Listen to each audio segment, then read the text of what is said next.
All right, let's dive into something I think we're all pretty familiar with, stress. Yeah, stress. You sent over this really fascinating article from Medical News today. I think it's called Why Stress Happens and How to Manage It.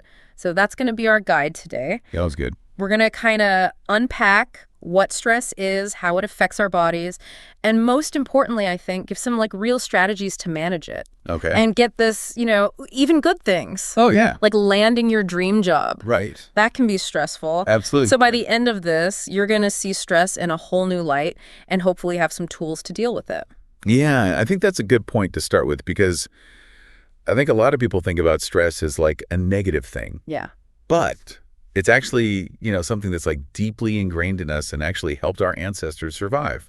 So think about like, you're about to give a big presentation and your heart's racing, palms are sweating. That's the same like physiological response that your ancestors had when they were, facing a predator. Wow. And it's called, the fight or flight response. Right. And it's designed to, give you that surge of energy. Focus. Yeah, deal with a threat. Okay, so you're saying my deadline freak out is basically the same as like a caveman Pretty much, yeah. facing down a saber-toothed tiger. Yeah. Okay. So is all stress bad then? I mean, sometimes that adrenaline rush can be helpful. Right, yeah. You're totally right. There's different kinds of stress. So that short burst of energy, like when you swerve to avoid an accident, Oh, yeah. that's acute stress. Okay. And it's short-lived. Your body recovers quickly. The problem is when that stress response is triggered constantly, like, if you're dealing with like a high-pressure job or chronic like financial worries, Right. that's chronic stress. And that's the one that keeps your body in this like constant state of alert, which leads to problems, down the road. Got it. So, okay. So it's like the difference between like a quick sprint Yeah. versus running a marathon with like no training. Right. Chronic stress is the one that really wears you down. Exactly. But what actually triggers that in the first place? Yeah. I mean, aside from like the obvious stuff, Yeah. like deadlines at work and bills and things, what else is like secretly stressing us out? Well, we touched on it a little bit already, but even positive changes can be stressful. Really? Yeah. Okay. Your brain doesn't really distinguish between good and bad change. Yeah. So any big shift, like moving, getting married, starting a new job, it requires you to adapt. Yeah.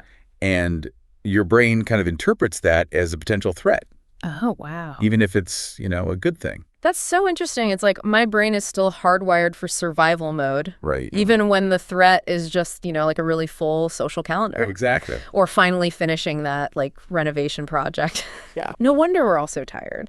So are you saying it's not just like big life events, it's also just like the daily grind Yes. that gets to us? Think of it as like a stress bucket, Okay. So every, email notification, every traffic jam, every time you scroll through social And media it'll drop. adds another drop to that bucket. Right. And, these days with just like the constant influx of information, Yeah. stimulation, Yeah. it's no wonder that, a lot of us feel overwhelmed, like our buckets are just constantly overflowing. Okay. Yeah. I'm starting to see the bigger picture. Yeah. So it's not about avoiding like the big stressful things. Yeah. It's about managing the like drip, drip, drip Yes, at exactly. the little things that add up. Yeah. But how do we even know like when that stress bucket is getting full? Yeah. What are some signs? Yeah.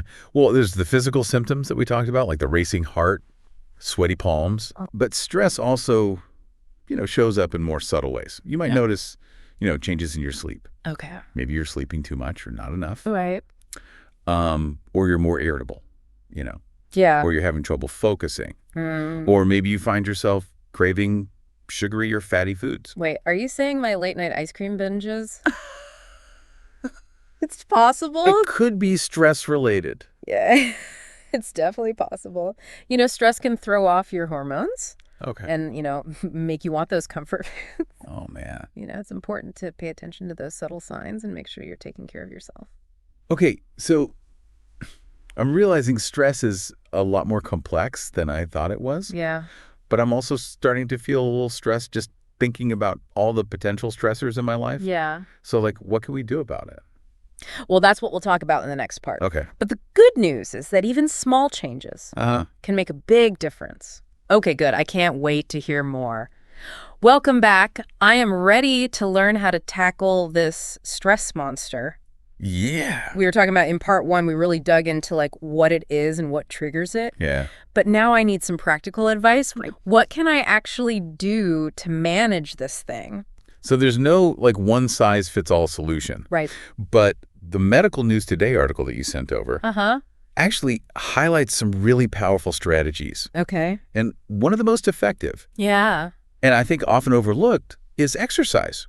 Really? Yeah. Okay, I've heard that before, but how does that actually work? Does sweating it out really make a difference? It really does. Okay. When you exercise, your body releases endorphins, Okay. which have mood-boosting effects. Uh-huh. It also helps regulate cortisol, Okay. which is that stress hormone we were talking about. Right. Plus, exercise Yeah. can improve sleep, Yeah. which is often disrupted by stress. Makes sense. So it's like a triple whammy against Yeah. stress. So it's not just about physical health. Right. It's about mental and emotional well-being, too. Exactly. I'm starting to see how it's all connected. Yeah. What about diet? Oh, yeah. Does that play a role? Absolutely. Okay. What you fuel your body with Yeah. directly impacts how you feel. Uh-huh. A balanced diet with plenty of fruits and vegetables and whole grains Right. provides the nutrients your body needs to cope with stress. Okay. On the other hand, processed foods, Oh, yeah. sugary snacks, Yes.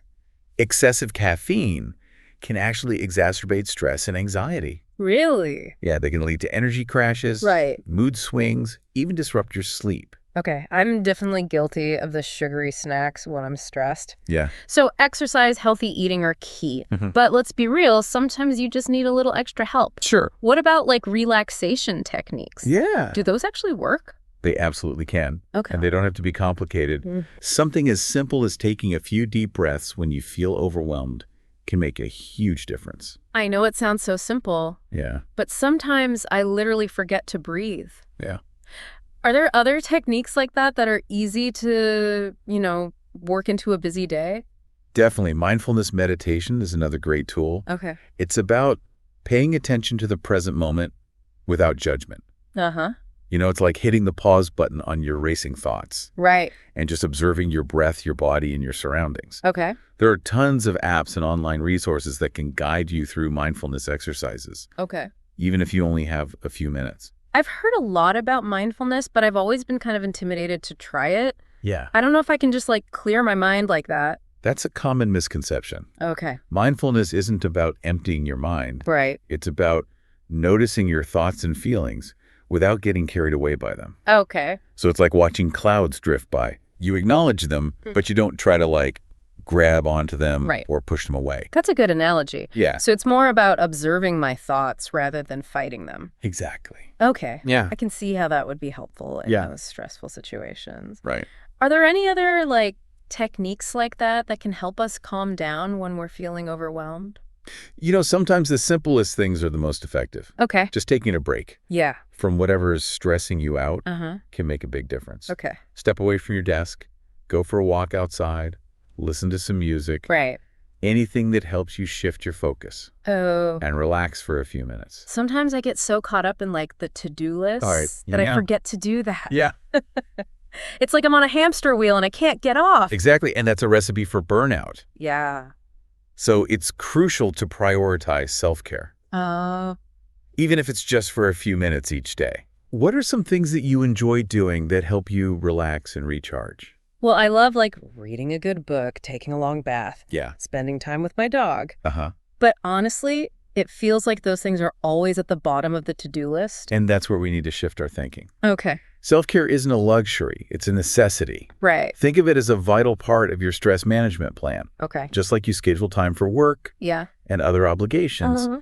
schedule time for yourself. Okay. Even 30 minutes of dedicated me time Yeah. can make a huge difference in how you manage stress. I'm starting to get it. Self-care isn't selfish. Right. It's about taking care of myself Uh-huh. so I can, be my best self for others. Exactly. I need to stop feeling guilty about putting myself first sometime. Exactly. Okay. And remember, self-care doesn't have to be elaborate or expensive. Right. It's about incorporating small acts of kindness into your day. Oh. It could be as simple as taking a few minutes to stretch, listen to your favorite podcast, Right. enjoy a cup of tea in silence. I love that. Yeah. It's about finding those little pockets of peace Yeah. and joy Exactly. throughout the day. Yeah.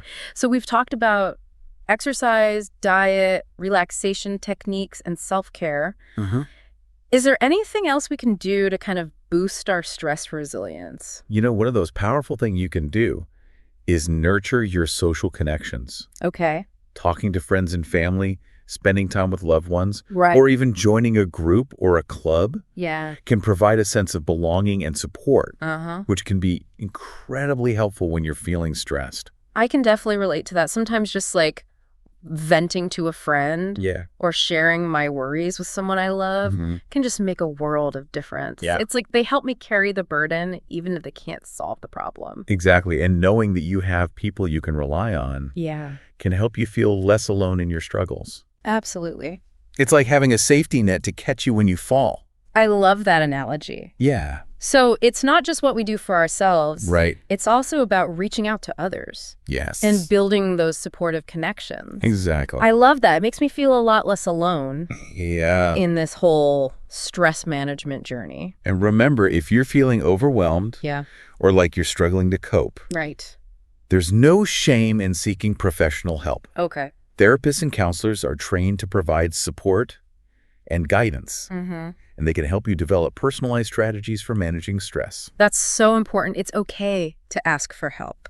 Yes. There's no shame in seeking professional support. Absolutely. Everyone needs a little extra support sometimes. Yeah. And reaching out for help is a sign of strength, not weakness. This has been so helpful. Good. I'm already feeling more equipped to handle stress. Yeah. Just knowing that there's so many things I can do Uh-huh. to take control. That's great to hear. And remember, Yeah. stress management is a journey, not a destination. Okay. It's about finding what works best for you Right. and incorporating those strategies into your daily life. It's not about achieving perfection, Right. but about making consistent efforts to prioritize your mental and physical health. Well said. And on that note, I'm feeling inspired to take a break, Yeah. do some deep breathing, and maybe even schedule some self-care into my week. That's great. But before we wrap up, Yeah. is there anything else that the Medical News Today article mentions that we No. haven't really touched on yet? Welcome back for the final part of our deep dive into stress. Going through all this information, it's making me realize that we often talk about managing stress like it's something to just get rid of. Yeah. But is there a way to actually reframe our relationship with stress altogether? I'm so glad you brought that up. Okay. You're absolutely right. We tend to, see stress as the enemy. Yeah. But what if we kind of look at it as like a messenger instead? Okay, I like where you're going with this. Yeah. Tell me more about stress as a messenger. What kind of messages is it sending us? Think of it this way. Stress can be like a signal that something's out of balance Mm-hmm. in your life. Maybe you're pushing yourself too hard. You're neglecting your needs. Maybe not setting those healthy boundaries. Right. Stress can actually be a catalyst for, positive change Okay. if you're willing to kind of listen to its message. That's a really interesting perspective. So instead of trying to just white knuckle our way through stress, Right. we can use it as an opportunity to grow and reflect. Exactly. So how do we decode those messages? Yeah. How do we figure out what our stress is trying to tell us? Well, I think it starts with, paying attention to your body and your emotions. Okay. So when you feel those stress signals, Yeah. like the racing heart, the tension, the irritability, Right. just take a moment to pause and ask yourself, what's going on here? What am I feeling? Yeah. What needs attention? So it's about tuning into those cues instead of just powering through. Exactly. I can see how that could be really helpful Yeah. in identifying the root cause Yeah, exactly. of our stress. Yes. Rather than just treating the symptoms. It's like, being a detective. Okay. You're looking for clues. Yeah. And once you start to kind of pay attention, Uh-huh. you might notice patterns in your stress response. Mm-hmm. Maybe you always feel overwhelmed on Sundays because you dread going back to work. Mm. Or maybe there are certain, people or situations that just consistently trigger your anxiety. Right. Those are all valuable pieces of information Right. that can help you, make positive changes in your life. Okay. I'm starting to see how powerful this can be. But, what happens when we've identified those stressors? Yeah. What if it's something we can't just eliminate from our lives, like a demanding job or a difficult family situation? Right. Well, that's where those stress management techniques that we talked about earlier come in. Okay. Remember, You can't always control the stressors in your life, Right. but you can control how you respond to them.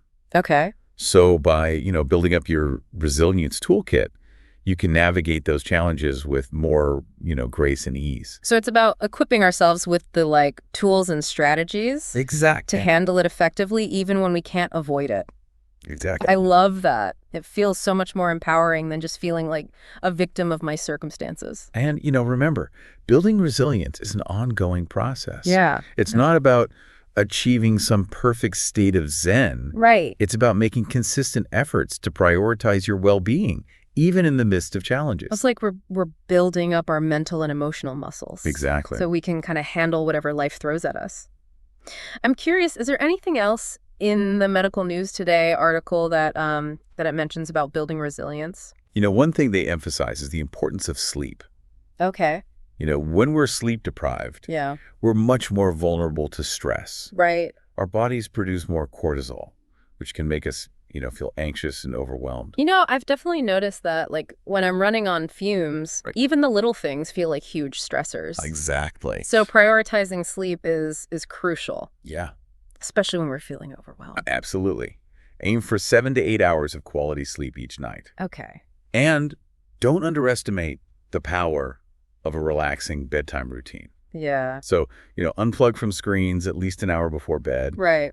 Take a warm bath, read a book, or listen to calming music. Anything that helps you kind of wind down Yeah. and prepare for a restful night's sleep. Those are great tips. I think a lot of us really do underestimate the impact of sleep Yeah. on our overall well-being, especially when it comes to managing stress. Any other parting words of wisdom? One last thing I want to emphasize is the importance of self-compassion. Okay. It's so easy to beat ourselves up when we're feeling stressed, but it's crucial to be kind to ourselves Yeah. during these times. Remember that stress is a normal human experience. It doesn't mean you're, weak or failing in any way. That's such an important reminder. I think we've all been there, Right. feeling like we're not doing enough, not coping well enough, not being strong enough. Right. And it's really important to, to be kind to ourselves during those times. Exactly. So be patient with yourself. Allow yourself to feel your emotions. Okay. And don't be afraid to ask for help when you need it. You deserve support and care, especially when you're going through tough times. This has been such an insightful and empowering conversation. I feel like I'm walking away with a whole new toolkit, not just for managing stress, but actually thriving in the face of it. That's wonderful to hear. And remember, you have the power to create a life that is less stressful and more fulfilling. It all starts with taking those small steps each day to prioritize your well-being. And don't forget, you're not alone on this journey. Thank you so much for sharing your expertise and insights with us today. I think this was really valuable. And to all of our listeners who want to learn more, we highly recommend checking out the full article on Medical News Today, which we'll link in the show notes. Yeah, it's a fantastic resource. Absolutely. And on that note, I think it's time for all of us to take a deep breath, practice a little self-compassion, and maybe even indulge in some well-deserved self-care. Until next time, take care.